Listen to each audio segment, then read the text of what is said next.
നന്ന് plus 1 10th കഴിഞ്ഞ മൂവിൽ അഭിനയിക്കുമ്പോഴോ 15 16 നോക്കിയ നേരം അരികത്തെത്താൻ നെഞ്ചു തുടിച്ചു. പിഞ്ച് പൈതലായിരുന്നു, ഒന്നും അറിയില്ലായിരുന്നു, പ്രണയിക്കാൻ പോലും അറിയില്ലായിരുന്നു. എന്റെ കാഴ്ചപ്പാടില് പ്രണയം എന്ന് പറയുന്നത് കണ്ണിലോട്ട് നോക്കി ചിരിക്കുക. ബസ്സിൽ കണ്ണിൽ നോക്കി കുറച്ചേരം കണ്ണിലേക്ക് നോക്കി അങ്ങനെയായിരുന്നു. അങ്ങനെ ട്രെയിൻ കൊടുത്താണ് ഞാൻ വളർത്തി വലുതാക്കിയത്. എനിക്കിപ്പോഴും ഓർമ്മയുണ്ട് ഹാപ്പി വെഡിങ്ങിന്റെ ഒരു ഷോട്ടില് സിജുചേട്ടൻ മറ്റേ പാടി പ്രേമിച്ചിങ്ങനെ നീ എനിക്ക് മൺവീണയാകുമ്പോ ഞാൻ മറ്റേ കാലൊക്കെ ആട്ടിട്ട്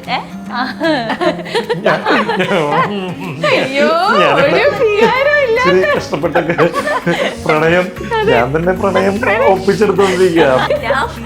ഓക്കെ ഇത് എന്തപ്പോ പ്രണയം എന്തപ്പോ കാണിക്കാണോ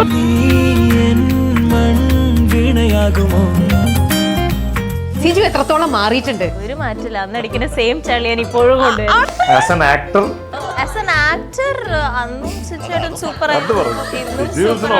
ഞാൻ പലപ്പോഴും ഞാൻ കാണുമ്പോ മെത്തേഡ് ആക്ടിങ്ങിൽ ഇങ്ങനെ ഇരിക്കും, ഇങ്ങനെയൊക്കെ ഇരിക്കണ്ടോ? അതായത് കാട്ടുപുറമൻ ചേട്ടാ എന്ന് വിളിക്കൂല. അതുപോലെ സിനിമ സ്വപ്നം കാണുന്നവർക്ക് Chavara film school Kochi. Hello, life net T V പ്രേക്ഷകർക്ക് എല്ലാവർക്കും സ്വാഗതം. ഡോസ് സെക്കൻഡ് ഒപ്പീനിയന്റെ പുതിയ വിശേഷങ്ങളും ആ ചിത്രത്തിന്റെ കാര്യങ്ങളെല്ലാം നമ്മുടെ അടുത്ത് പറയാനായിട്ട് അതിന്റെ ടീം നമ്മുടെ കൂടെ ജോയിൻ ചെയ്യാണ്. സിജു ഉണ്ട്, അശ്വിൻ ഉണ്ട്, ദർശയുണ്ട്. Hello, hi. യെസ് സിജു, പറയൂ, ഇത് ശരിക്കും നടന്ന സംഭവം തന്നെയാണോ? അപ്പോ നടന്ന ഒരുപാട് സംഭവങ്ങളിൽ നിന്ന് ഇൻസ്പയർഡ് ആയിട്ടുള്ള അല്ലാതെ ഒരു സിംഗിൾ ഇവന്റ് അല്ല, സിംഗിൾ ഇവന്റ് അല്ല. യെസ്, ദൃശ്യക്കുട്ടി, നിങ്ങൾ ഒരുമിച്ച് തന്നെ ഒരു തുടക്കമായിരുന്നു ഹാപ്പി വെഡിങ്ങില്. പിന്നെ വന്നിരിക്കുന്നത് ഈ മൂവി അല്ലേ നിങ്ങൾ ഒരുമിച്ച് വന്നിട്ടുള്ളൂ? കുറച്ചൊരു ഗ്യാപ്പിന് ശേഷമാണ് വീണ്ടും. സിജു എത്രത്തോളം മാറിയിട്ടുണ്ട്?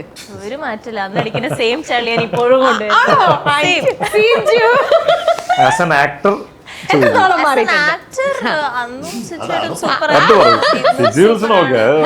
ബേസിക് സ്വഭാവമാണ്. പറയാണ്ട് തന്നെ തിരിച്ചു ചോദിച്ചാലോ? ഒരുപാട് മാറ്റം സംഭവിച്ചിട്ടുണ്ട്. അന്ന് ഒന്നും അറിയാതിരുന്ന ഒരു കുട്ടിയിൽ നിന്ന് അന്ന് പ്ലസ് 1 10th കഴിഞ്ഞല്ലോ. 10th കഴിഞ്ഞിട്ടുള്ളൂ. അതെ, പിഞ്ച് പൈതലായിരുന്നു, ഒന്നും അറിയില്ലായിരുന്നു. ആ കുട്ടി വന്ന് പെട്ടതോ സിജുവിനെ? പ്രണയിക്കാൻ പോലും അറിയില്ലായിരുന്നു.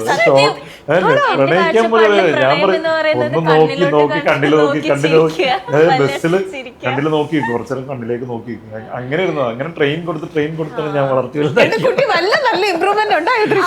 തീർച്ചയായിട്ടും പ്രണയത്തില് ഉണ്ടായിട്ടുണ്ട്. അതിന് ഞാൻ കാരണഭൂതനായ ഒരുപാട് സന്തോഷം. അതെ, ബ്രേക്കപ്സ് ഒന്നും ഇല്ലാണ്ട് സ്മൂത്ത് ആൻഡ് നല്ല രീതിയിൽ അങ്ങനെയൊന്നുമല്ല. എന്നാലും ഗുരു പറഞ്ഞു തന്ന ശിക്ഷണത്തിൽ നിന്നും എങ്ങനെ ഒരാളെ നോക്കണം.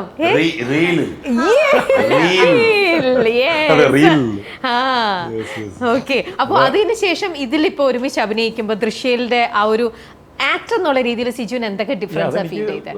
മനസ്സിലാക്കാൻ സാധിച്ചത് ഈ സിനിമയിൽ അല്ലെങ്കിൽ ഈ ക്യാരക്ടർ എന്ന് പറഞ്ഞു കഴിഞ്ഞാൽ ഇച്ചിരി ബോൾഡായിട്ട് നിൽക്കേണ്ട അല്ലെങ്കിൽ ഒരു ഡോക്ടറാണ്, ഒരു കാർഡിയോളജിസ്റ്റാണ്. ഇതൊക്കെ ചെയ്യണമെന്നുണ്ടെങ്കിൽ എന്താ പറയാ, ചെയ്യുമ്പോൾ നമുക്ക് അത്രത്തോളം ബിലീവബിലിറ്റി നമുക്ക് കിട്ടണം. അപ്പോൾ ദൃശ്യയുടെ ഓപ്ഷനാണ് എൻ്റെ അടുത്ത് ആദ്യം പറഞ്ഞത്. അപ്പോൾ ഞാൻ എങ്ങനെയാണ് ഓഡീഷൻ്റെ ഒക്കെ ഇത് ചോദിച്ചത്, സ്ക്രീൻ ടെസ്റ്റ് എല്ലാവരും സ്ക്രീൻ ടെസ്റ്റ് ചെയ്തിട്ടാണ് ചെയ്യുന്നതെന്ന് പറഞ്ഞായിരുന്നു. അങ്ങനെ ഞാൻ ദൃശ്യയുടെ ഓഡിഷൻ കഴിഞ്ഞിട്ട് അവർ പിന്നെ വിളിച്ചപ്പോൾ ആരാണ് ക്യാരക്ടർ ചെയ്യുന്നത് ഞാൻ ചോദിക്കുന്നുണ്ട്. ഞാൻ വേറെ സിനിമകൾ ചെയ്തുകൊണ്ടിരിക്കുന്ന സമയത്ത് ആരൊക്കെയാണ് ക്യാരക്ടേഴ്സ് ചെയ്യുന്നത് ചോദിക്കുന്നുണ്ട്. അപ്പോൾ ദൃശ്യ ഓക്കെ ആണെന്നുള്ളത് പറഞ്ഞു. പിന്നെ ആണോ ഓഡിഷൻ എങ്ങനെ ഉണ്ടായിരുന്നു എന്ന് ചോദിച്ചപ്പോൾ അത് കഴിഞ്ഞപ്പോൾ ഞാൻ കണ്ടു കഴിഞ്ഞപ്പോൾ എനിക്ക് ഭയങ്കര ഡിഫറൻസ് ഫീൽ ചെയ്തു. ഞാൻ അപ്പം തന്നെ അവളുടെ അടുത്ത് പറയുകയും ചെയ്തു, ആസ് ആൻ ആക്ടർ ഭയങ്കരമായിട്ട് ഇമ്പ്രൂവ് ആയിട്ടുണ്ട്. അല്ലെങ്കിൽ ഒരു ക്യാരക്ടർ ഹാൻഡിൽ ചെയ്യാനായിട്ടുള്ളൊരു കേപ്പബിലിറ്റി ഞാൻ കണ്ടേക്കുന്നതാണ്. ഞാൻ 10 വർഷം മുമ്പ് ദൃശ്യനെ കണ്ടേക്കുന്നതാണ്. എങ്ങനെയാണ് അല്ലെങ്കിൽ ഭയങ്കര എന്താ ഒരു ക്യാമറയുടെ മുമ്പിൽ നിൽക്കുമ്പോൾ ഭയങ്കര ടെൻഷൻ അങ്ങനത്തെ രീതിയിലാണ് കണ്ടേക്കുന്നത്. അല്ലെങ്കിൽ ഒന്നും അറിയില്ല സിനിമയെ കുറിച്ച്. പക്ഷെ ഇന്ന് അത് മാറി ഒരു ക്യാരക്ടർ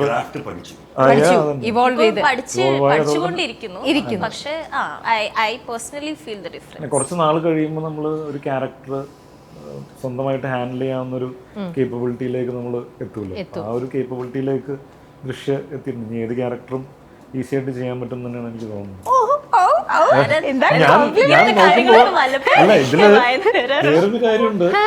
ഞാൻ നോക്കുമ്പോ പുസ്തകത്തില് എഴുതിയൊക്കെ എന്തൊക്കെയോ പഠിക്കുന്നില്ല. ഞാൻ എന്റെ സിനിമ കരിയറിൽ ഞാൻ ഇതുവരെ അങ്ങനെ എഴുതി പഠിക്കുക ഡയലോഗ്സ് എഴുതി പഠിക്കാണോ? ഡയലോഗ്സ് അല്ല, കുറെ റെഫറൻസ് തോട്ട്സ് അത് ബ്രെയിൻ സ്റ്റോം ചെയ്യുമ്പോൾ അതൊരു ക്യാരക്ടറിന്റെ ഒരു ഡയറി ആയിട്ട് മാറും. അതെ അതെ, അങ്ങനത്തെ പ്രാക്ടീസസും കാര്യങ്ങളൊക്കെ ചെയ്യുന്നു. പിന്നെ ഞാനൊരു സീനിന്റെ മുന്നേ ആയിട്ട് ഇപ്പൊ ഞാൻ എന്റെ ക്യാരക്ടറിന്റെ പേര് അരുന്ധതി എന്നാണ്. അപ്പൊ അരുന്ധതി ഒരു ഡയറി എഴുതുന്ന പോലെ ഐ ജേർണൽ. എന്ത് സംഭവിച്ചു, ടുഡേ ഐ മൈറ്റ് മീറ്റ്, അങ്ങനെ I journal and I get into this. Oh, ഇതൊക്കെ ആരാ ഈ ടിപ്സ് ഒക്കെ പറഞ്ഞു തന്നത്? ഇങ്ങനെയൊക്കെ കണ്ടുപിടിച്ചതാ ആണോ?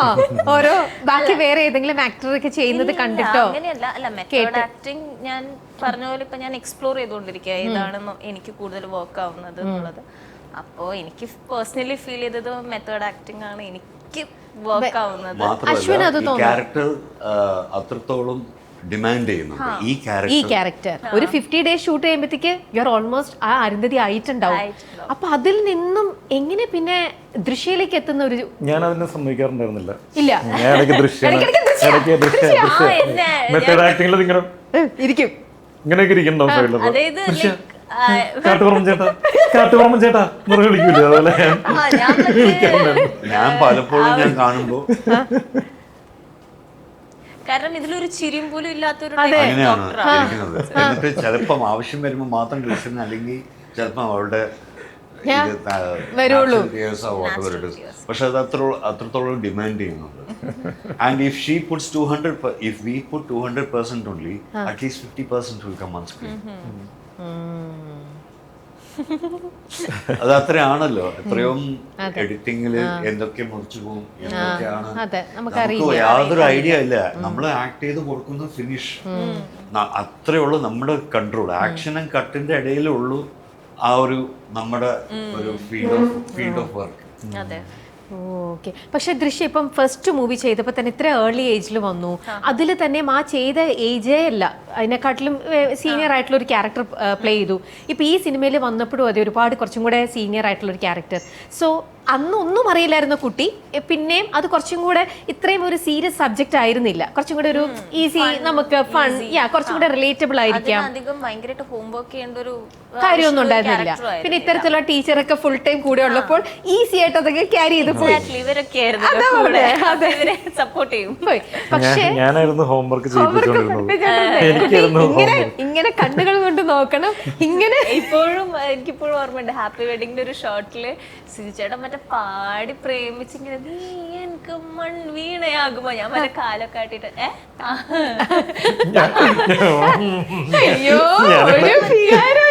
കഷ്ടപ്പെട്ടൊക്കെ പ്രണയം, ഞാൻ തന്നെ പ്രണയം ഒപ്പിച്ചെടുത്തോണ്ടിരിക്കുക.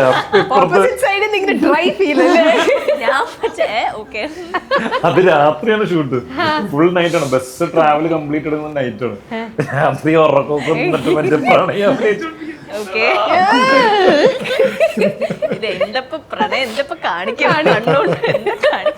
ഇതിലേക്ക് വന്നപ്പോഴത്തേക്കും ഒന്നും ചെയ്യിപ്പിക്കുന്ന അല്ലെങ്കിൽ പറഞ്ഞു കൊടുക്കേണ്ട യാതൊരു ഞങ്ങൾക്കൊരു സോങ് ഉണ്ടായിരുന്നു.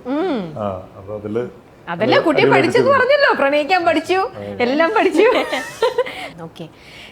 സിജു പറഞ്ഞിട്ടുണ്ട് സിനിമയിലേക്ക് സിജു വന്നത് തന്നെ സൗഹൃദങ്ങൾ കാരണമാണ്. സിനിമ ഒരുപാട് നല്ല സുഹൃത്തുക്കളെയും സിജുവിന് തന്നിട്ടുണ്ട് എന്നുള്ളത് ഇപ്പോഴും അങ്ങനെ തന്നെയാണോ? പിന്നെ തീർച്ചയായും സ്റ്റിൽ മെയിൻറ്റെയിനിങ് എല്ലാ ഫ്രണ്ട്ഷിപ്പും കാര്യങ്ങളും എല്ലാവരുമായിട്ടും നല്ല സൗഹൃദം നിലനിർത്തി പോകുന്നു. നമ്മൾ ഓരോ സിനിമ കഴിയുമ്പോഴും നമ്മൾ അതിൽ പലരുമായിട്ട് കണക്റ്റഡ് ആവും, ഭയങ്കര ക്ലോസ് ആവും. അപ്പോൾ ആ റിലേഷൻഷിപ്പൊക്കെ അതുപോലെ തന്നെ കീപ്പ് ചെയ്യുന്നുണ്ട്. പിന്നെ ഞാൻ സൗഹൃദത്തിന് വില കൂടുതൽ കൊടുക്കുന്ന ഒരാളാണ്. ഫ്രണ്ട്സ് എന്ന് പറഞ്ഞു കഴിഞ്ഞാൽ ഭയങ്കര വീക്ക്നെസ് ആണ്. അത് ഇങ്ങനെ ഒരു ഫ്രീക്വന്റ് ആയിട്ട് ഇതിന് ഇത്ര സമയത്ത് ഇത്ര കാലയളവിനുള്ളിൽ ഫ്രണ്ട്സുമായിട്ട് എന്തായാലും എത്ര തിരക്കാന്ന് പറഞ്ഞാലും അവരുടെ കൂടെ ടൈം സ്പെൻഡ് ചെയ്യണം എന്നുള്ളൊരു നിർബന്ധം കൂടി ഉണ്ടോ? നിർബന്ധമൊന്നുമില്ല. അത് ഒന്നും ഞാൻ ഫോഴ്സ്ഡ് ആയിട്ട് അല്ലെങ്കിൽ ഇങ്ങനെ നിർബന്ധിച്ച് അങ്ങനത്തെ പരിപാടി ഒന്നുമില്ല. നമ്മൾ എപ്പോഴാണോ കാണുന്നത് അപ്പോൾ കാണുന്നത്, എപ്പോഴാണോ നമ്മൾ മീറ്റ് ചെയ്യുന്ന ആ സമയത്ത് ആ സൗഹൃദം അതുപോലെ തന്നെ നിൽക്കുന്നുണ്ടാവും. അങ്ങനെയാണ് ആരായിട്ടാണെങ്കിലും. അശ്വിൻ്റെ ഈ ശബ്ദം, അശ്വിൻ്റെ ഓരോ ക്യാരക്ടർ സെലക്ട് ചെയ്യുമ്പോൾ അത് എത്രത്തോളം ഹെൽപ്പ് ചെയ്തിട്ടുണ്ടാവും? ഒരുപാട് ഹെൽപ്പ് ചെയ്യും. കാരണം അത് നമ്മൾ ഇപ്പോൾ ഏത് റേഞ്ചിലുള്ള ക്യാരക്ടറാണ്, ദ ക്യാരക്ടർ ഡിമാൻഡിങ് ആണോ, അതായത് ക്യാരക്ടറിൻ്റെ ഡിമാൻഡല്ല, ആ കമാൻഡിങ്, ആ ക്യാരക്ടർ കമാൻഡിങ് ആണോ, what kind of command or what kind of authority. If he is a very subtle guy whose commanding, അതിനൊരു ടോണുണ്ട്. If he is actually a loud person, അതിലൊരു ടോണുണ്ട്. So basically ഒരാളുടെ ക്യാരക്ടർ വെച്ചിട്ട്, ഒരു personality, അകത്തുള്ള ഒരു പേഴ്സണാലിറ്റി വെച്ചിട്ട് ബ്രീതിങ് പാറ്റേൺ പോലും മാറും. Because I'm also a dubbing artist. So I give a lot of priority to the breathing pattern of it. Everybody has a breathing താളം. അതെ. Okay, so നമ്മുടെ സ്പീച്ചിൽ എവിടെയൊക്കെയാണ് നമ്മൾ പോസ് തരുന്നത്, എവിടെയാണ് നമ്മൾ ശ്വാസം എടുക്കുന്നത്, എവിടെയാണ് ശ്വാസം വിടുന്നത്, ഇതൊക്കെ പഠിച്ചാൽ പോലും ഒരാളുടെ ഡയലോഗ് പറയാതെ തന്നെ അയാളെ പോലെ സംസാരിക്കുന്നുണ്ടല്ലോ. ആക്ച്വലി അയാൾ സംസാരിച്ചിട്ടുണ്ടാവില്ല, പക്ഷെ നമ്മൾ ആ ബ്രീതിങ് പാറ്റേൺ പിടിക്കുമ്പോൾ മാനറിസം ഓട്ടോമാറ്റിക് ആയിട്ട് വരും. Because breath is everything. That is prana. So ആ ബ്രീതിങ് പാറ്റേൺ ഓരോരോ ക്യാരക്ടേഴ്സിനുണ്ട്. I have done a similar breathing sort of a pattern in Menaka. രണ്ട് സീസൺ വന്നിട്ടുണ്ട്. ഞാൻ ലീഡായിട്ട് ചെയ്ത ആദ്യത്തെ മലയാളം ഒറിജിനൽസ് ആയിരുന്നു മേനക. അപ്പോൾ it's almost in the kind of similar lines, yet I have to make a difference. അപ്പോൾ ജേക്കബ് ആനുക്കാരൻ എന്ന് പറയുന്ന ഒരു പോലീസാണ് ചെയ്തത്. ആ ജേക്കബിനും ഈ വിവേകിനും എന്തായിരിക്കണം വ്യത്യാസം? കാരണം ഓൾമോസ്റ്റ് സെയിം ലുക്കും കൂടിയാണ്, literally almost same. Still how I can make a change or a difference? So definitely Jacob's life is not Vivek's life. What your life is is what is made you. അങ്ങനെയാണ് ക്യാരക്ടറിനും. What Prakash life is is what has made Prakash the way you are seeing him on screen. Everybody has ഒരു baggage ഉണ്ട്. ആ baggage ഓർമ്മ വെച്ചിട്ടാണ് നമ്മൾ സഞ്ചരിക്കുന്നത്. നിങ്ങളെ 3 പേരെ നോക്കിയാലും നിങ്ങൾക്ക് 3 പേർക്കും ഇത്തരത്തിലുള്ള സിനിമ ബാക്ക്ഗ്രൗണ്ട് ഇല്ലാത്തവരാണ്.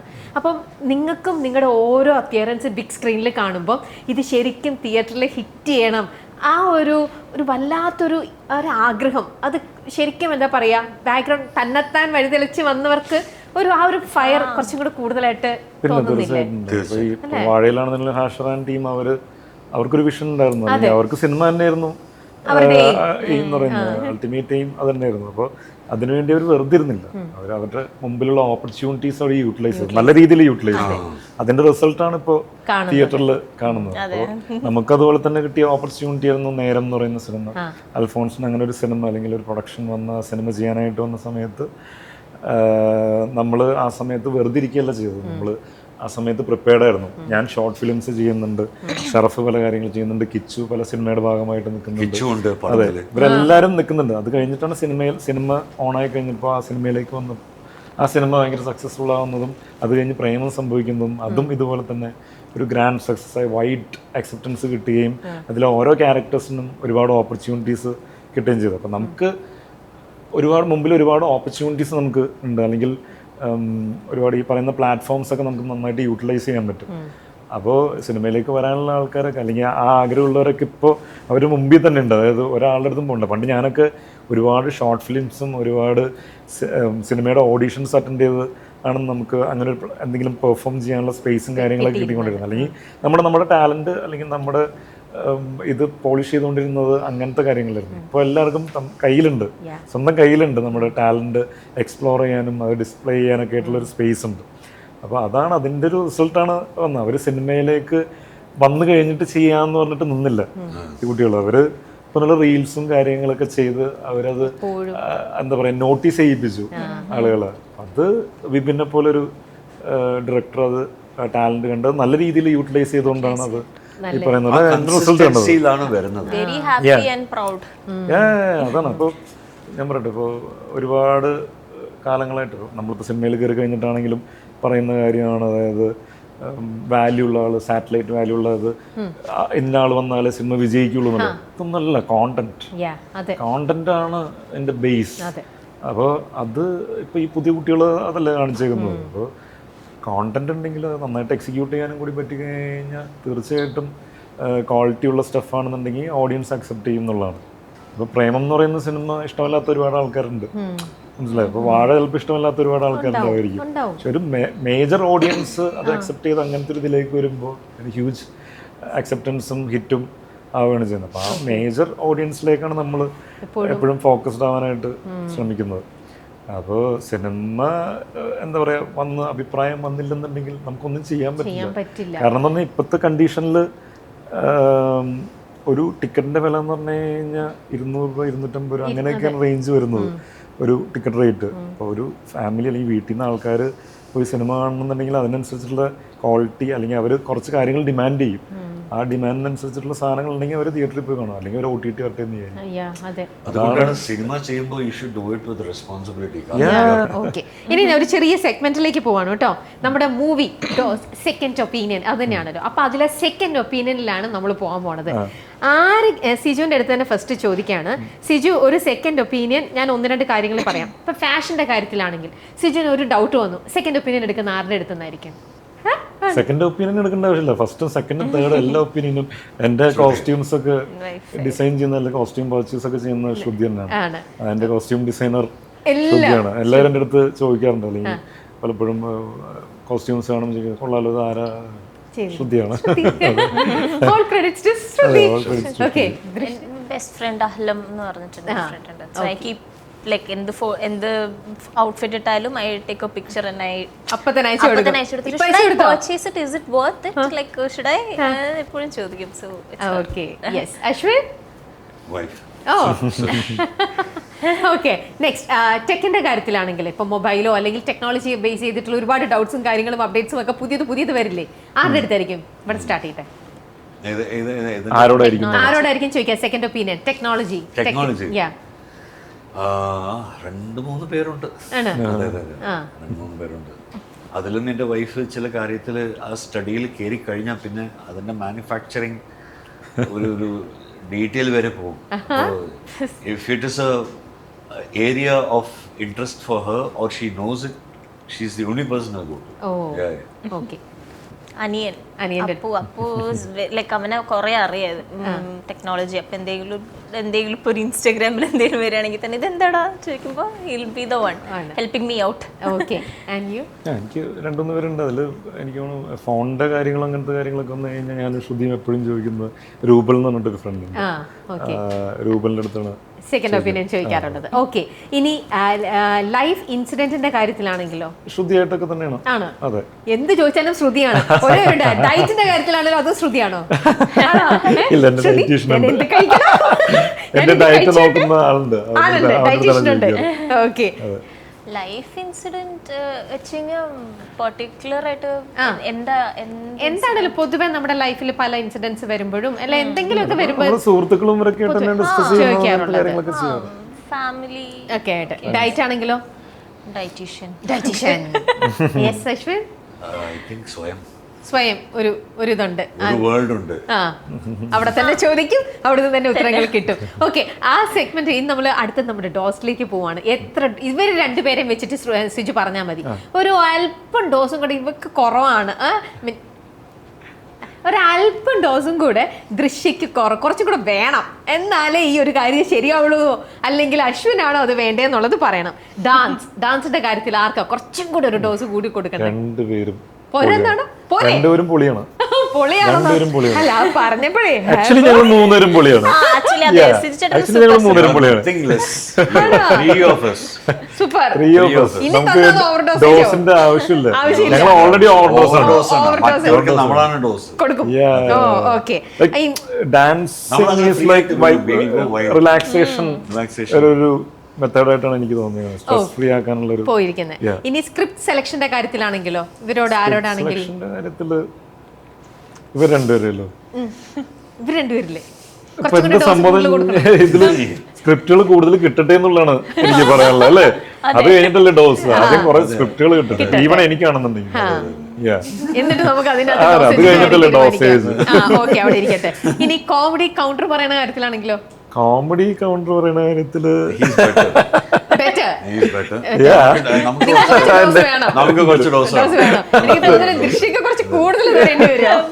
നിങ്ങള് ശ്രമിക്കാറുണ്ട്, 10 വർഷമായിട്ട് ശ്രമിക്കുന്നുണ്ട്, പക്ഷെ അടിച്ചിടാൻ പറ്റിയിട്ടുള്ളത്. ഞാൻ ഈ വളിപ്പുകളൊന്നും ഞാൻ ഇങ്ങനെ ഇൻട്രസ്റ്റഡ് ഇടപെടാറില്ല. വളിപ്പുകളല്ല, നല്ല കൊട്ട് കിട്ടുമ്പോ അങ്ങനെ വളിപ്പായിട്ട് തോന്നും, ബാക്കി എല്ലാരും ചിരിക്കും. സെയിം സംഭവത്തിന് റിപ്പീറ്റ് അടിച്ച് വരുമ്പോ ചിരി വരുന്നില്ല. ചിരിച്ചു തരാം. ചിരിച്ചു നിനക്ക് ചിരി വരില്ല, ബാക്കിയുള്ളവര് ചിരിച്ചോളൂ. എഫക്ട് ചെയ്യുന്ന ഓക്കെ, അടുത്തത് പങ്ക്ച്വാലിറ്റി. പങ്ക്ച്വാലിറ്റി ഇന്ന് ഡോസ് വേണം. പഞ്ചറല്ല. അപ്പൊ കുറച്ച് ജാസ്തി ഓവർഡോസ് വേണം. വേണം. തൃശ്ശ പഞ്ചുവല്ല. പഞ്ചലാണ്. അതെ, ഇന്ന് ഞങ്ങള് രാവിലെ ഇന്റർവ്യൂവിന് വന്നിട്ട് ഞങ്ങൾ ഇവിടെ അരമണിക്കൂർ വെയിറ്റ് ചെയ്തിരിക്കുന്നു. ആര് പറഞ്ഞു? അല്ലേ അല്ലേ എന്നിട്ടാണ് അതെ അല്ല, ഞാൻ നേരത്തെ വന്നു. അതല്ല ഇവിടെ വന്നിട്ട് ഓ നിങ്ങൾക്ക് വേണ്ടി ഞാൻ വെയിറ്റ് ചെയ്യേണ്ടി വന്നു. ഏയ് ഓർമ്മയില്ല. ഞാൻ ഇവരല്ലേ വരാൻ വേണ്ടിട്ട് നമ്മൾ വന്നിട്ടില്ലേ? അല്ല, വേണ്ട ആടി വേണ്ട.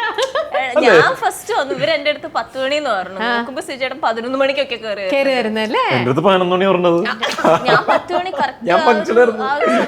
ഞാൻ പിന്നെ സമ്മതിച്ചല്ലോ, ഞാൻ 12 വന്നുള്ളൂ. ഞാൻ സമ്മതിച്ചല്ലോ. ഞാൻ ഓൾവേസ് ലേറ്റ് കവർ ആണ്. ഞാനും punctual ആണ്. ഷൂട്ടിന്റെ ഞാൻ പരിപാടി സമ്മതിച്ചു.